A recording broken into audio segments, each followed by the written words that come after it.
নুন্নুই ভাই, দেখো যখন একটা লোক, মনে করো যে একটা লোক মানে খাই নাই, না খায় আছে, বুঝছো, না খায় আছে, তার পোশাক পরিচ্ছদ নেই, টাকা পয়সা নেই, সেক্ষেত্রে কোনো মানুষ কিন্তু তার কোনো খোঁজখবর নেয় না। খোঁজখবর নেয় না নেয় না। যে সে না খায় আছে, একবেলা না খায় আছে, সে খোঁজখবর নেয়? খোঁজখবর নেয় না। কিন্তু সেই লোকটাই পরবর্তীতে সময় বা কোনো একটা সময় যখন নিজে কিছু করার চেষ্টা করে, যেমন নিজে হয়তো চা বিক্রি করে, নাহলে ঝালমুড়ি বিক্রি করে, নাহলে অটো রিক্সা চালায়, সেক্ষেত্রে অনেক সমালোচনা করে। কেমন সমালোচনা? বলে যে ছেলেটা অনার্স কমপ্লিট করছে, ঝালমুড়ি বিক্রি করতেছে, ছেলেটা মাস্টার্স করে সে চা বিক্রি করতেছে। না না, আমার কথা হচ্ছে যে ভাই, মানে নিজে কিছু করছি, সমালোচনার কি আছে? তুমি বলো তো দেখি ভাই। এটা তো মানুষের হয় না যে পোলাটা লেখাপড়া করছে, বড় ধরনের একটা চাকরি করে তা করা বাদ দিছে না, ঝালমুড়ি ব্যস্ত আছে। না নিজে তো কিছু করলো, এটা তো উদ্যোক্তা, নিজে তো কিছু উদ্যোক্তা হিসেবে করতেছে, এটাই হলো বড় বিষয়। এটা বড় বিষয় না? তো মানুষ সমালোচনা করার কি? মানুষ আরো তাকে বলবে যে না, সে চা বিক্রি, বাহবা দেবে, চা বিক্রি করতেছে, চার ব্যবসাটা আর প্রসারণ করার জন্য, ঝালমুড়ি বিক্রি করতেছে ওটা সে প্রসারণ বৃদ্ধি করার জন্য। কেন কটু কথা বলবে? বলবে যে না হ্যান তেন, অনেক কটু কথা কিন্তু বলে।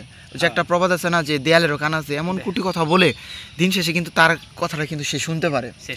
কিন্তু এই যে সে যে শুরু করলো উদ্যোক্তা, হ্যাঁ, এই কথা শোনার পর কিন্তু তার মনটা কিন্তু ভেঙে যায় যখন কটু কথা বলে। আর কটু কথা কিন্তু সবারই সহ্য হয় না, এটা কিন্তু খুব খারাপ কথা। যে একটা কবিতা বলছে না, যে পাছে লুকে কিছু বলে, এটা আমরা যতই বলি যে পাছে লুকে কিছু বলে আমরা কিছু মনে করি না, কিন্তু তাও কিন্তু মনটা ভেঙে যায়। অ্যান্ড এটা কি আসলে ঠিক ভাই? এটা তো বাস্তবই, এটা বাস্তব না? এটা কি মানুষের সমালোচনা করা ঠিক হয় না? যারা কিছু মানুষ বোঝে না, এলাকার কিছু কিছু মানুষ হয়তো না, যেগুলো মানুষের ভালো আছে না, তারাই এই কাজটা করে, সবাই তো আর করে না। না, হ্যাঁ, এইসব যারা কাজ করে এরা আসলে কিন্তু প্রকৃতপক্ষে ভালো মানুষ না। তুমি ভালো মনে করো না? কারণ শুনেন, একটা জিনিস কি, কেউ যদি কারো ভালো না চাইতে পারে বা কেউ যদি কারো ভালো না দেখতে পারে, সেটা আসলে আমি মনে করি সে প্রকৃতি ভালো মানুষ না। তার ভিতরে কি আছে? হিংসা আছে না, প্রতিহিংসা আছে না? অবশ্যই আছে। মানুষের ভালো চাইতে হবে। মানুষ যদি মানুষের ভালো চাইতে পারে, আর সে নিজে দেখবেন যে অটোমেটিকভাবে সে ভালো হয়ে যাবে। তাই হবে না? ভালো হবে না? তাই আপনার কোনো পেশায় কিন্তু ছোটো না নুনি ভাই, কোনো পেশায়, দুনিয়ার কোনো পেশায় ছোটো না। সে কর্ম করে খাচ্ছে, এটা কিন্তু সম্মানের জিনিস, সম্মানের জিনিস নিয়ে।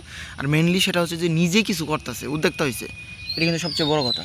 এটা হলো বড় বিষয়। তো গাইস, নিজে কিছু করা, আপনারা মনে করেন যে কখনো কেউ যদি কোনো কিছু শুরু করে, তাকে যতটুকু পারে তাকে বাহবা দেওয়ার জন্য তাকে চেষ্টা করেন, যে আরও মানে ভালো সাপোর্ট করার জন্য।